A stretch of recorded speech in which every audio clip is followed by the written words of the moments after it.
तसं पाहायला गेलं तर झुरळ हे एक उपद्रवी कीटक आहे। या कीटकाचं अजून एक वैशिष्ट्य म्हणजे त्याच्या जगभरात तब्बल 4,500 प्रजाती आहेत। सहारा वाळवंटापासून ते थेट अंटार्क्टिकापर्यंत तो आढळतो।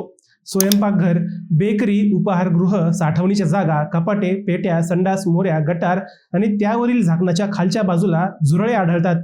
आता तुम्ही म्हणाल हे काय नवीनच, राजकारणाचं अनालिसिस करणारं अहिल्यानगर लाईव्ह 24 आज थेट झुरळावर कसं काय आलं?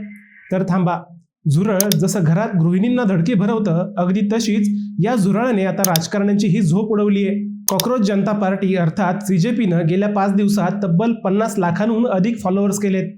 आता ही कॉकरोच जनता पार्टी म्हणजे नेमकी काय आहे आणि हे सगळं प्रकरण नेमकं काय आहे हेच आपण आजच्या व्हिडिओतून पाहणार आहोत। नमस्कार, मी अजय आणि तुम्ही पाहताय अहिल्यानगर लाईव्ह 24, राज्यातील घडामोडींचं परफेक्ट अनालिसिस। 15 मे 2026ला बनावट पदवी प्रकरणाच्या सुनावणी दरम्यान सरन्यायाधीश सूर्यकांत यांनी काही बेरोजगार युवक कॉकरोच प्रमाणे व्यवस्थेत घुसतात अशा आशयाची टिप्पणी केल्याचा दावा सोशल मीडियावर करण्यात आला। अर्थात न्यायाधीशांनी नंतर या टिप्पणीचा अर्थ स्पष्ट केला, परंतु तोपर्यंत सोशल मीडियावर याच विधानावरून प्रतिक्रिया उमटू लागल्या। चर्चा वाढल्यावर ही टिप्पणी सर्वसामान्य बेरोजगार युवकांसाठी नसून बनावट पदवीधारकांसाठी असल्याचं न्यायालयानं स्पष्ट केलं, परंतु तोपर्यंत बराच उशीर झाला होता। जेन झीकडून त्यानंतर लगेच सोशल मीडियावर एक उपहासात्मक ट्रेंड सुरू झाला। हाच ट्रेंड होता कॉकरोच जनता पार्टीचा। या संपूर्ण व्हायरल झालेल्या मोहिमेच्या केंद्रस्थानी राहिला तो छत्रपती संभाजीनगरचा अभिजित दिपके। आता अभिजित दिपके कोण आहे ते समजून घेऊ। अभिजित दिपके हे मूळचे छत्रपती संभाजीनगरचे आहेत। ते व्यावसायिक पॉलिटिकल कम्युनिकेशन स्ट्रॅटेजिस्ट म्हणून ओळखले जातात। त्यांनी सुरुवातीला पुण्यातून पत्रकारितेचे शिक्षण पूर्ण केले, त्यानंतर उच्च शिक्षणासाठी ते अमेरिकेत गेले। नुकतीच त्यांनी अमेरिकेतील बॉस्टन युनिव्हर्सिटीमधून पब्लिक रिलेशन विषयात मास्टर ऑफ सायन्स पदवी पूर्ण केली। अभिजित यांना सोशल मीडिया कॅम्पेन चालवण्याचा यापूर्वी सुद्धा अनुभव आहे। 2020 ते 2022 या कालावधीत ते आम आदमी पार्टीच्या सोशल मीडिया टीममध्ये स्वयंसेवक म्हणून काम पाहत होते। दिल्ली विधानसभा निवडणुकीदरम्यान व्हायरल झालेल्या अनेक मीम मोहिमांमध्येही ते सहभागी असल्याचे सांगितले जाते। याशिवाय ते दिल्ली शिक्षण विभागात कम्युनिकेशन ॲडवायझर म्हणूनही काम करत होते।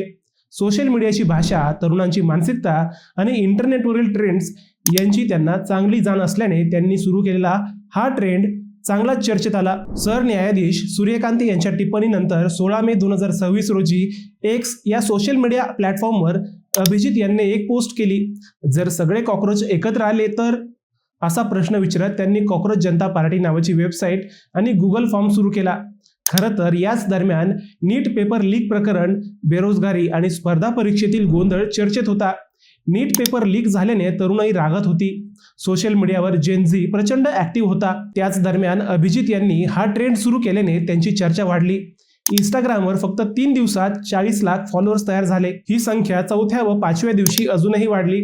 पहिल्या 3 दिवसात तब्बल 2 लाखांहून अधिक लोकांनी वेबसाईटवर सदस्यासाठी नोंदणी केली। अभिजित यांनी केलेल्या पोस्टला अनेकांचे रिप्लाय आले, शेकडो रिट्वीट्स करण्यात आले। विशेषतः जेन झी वयोगटातील तरुणांकडून आपण एकत्र आलो पाहिजे अशा प्रतिक्रिया येऊ लागल्या।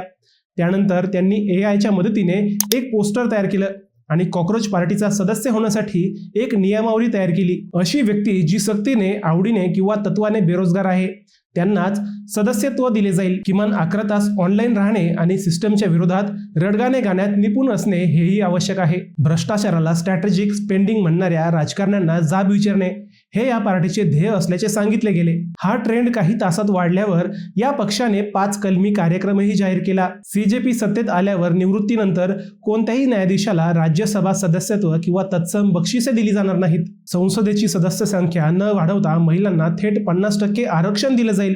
दुसऱ्या पक्षात जाणाऱ्या कोणत्याही आमदार किंवा खासदाराला पुढील 20 वर्षे निवडणूक लढवण्यास बंदी घातली जाईल। विशिष्ट उद्योगपतींच्या मालकीच्या मीडिया वाहिन्यांचे परवाने रद्द करून स्वतंत्र मीडियाला प्रोत्साहन दिले जाईल आणि मतदानाच्या अधिकारांशी छेडछाड केल्यास मुख्य निवडणूक आयुक्तांना UAPA अंतर्गत अटक केली जाईल, अशी नियमावली तयार करण्यात आली। गेल्या 4-5 दिवसांपासून CJP ही फक्त चर्चा राहिली नाही, तर याच झुरळाने अनेकांची झोप उडवली।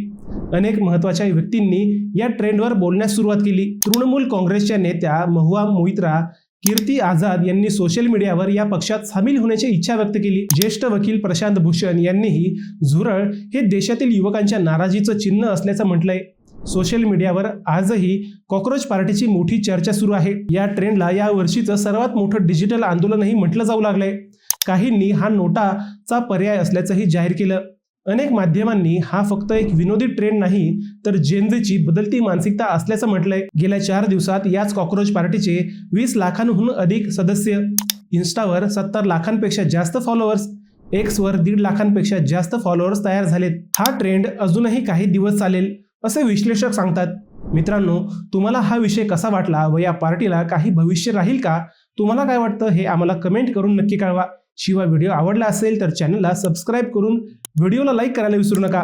पुन्हा भेटूया नव्या विषयावर, तोपर्यंत सप्रेम नमस्कार।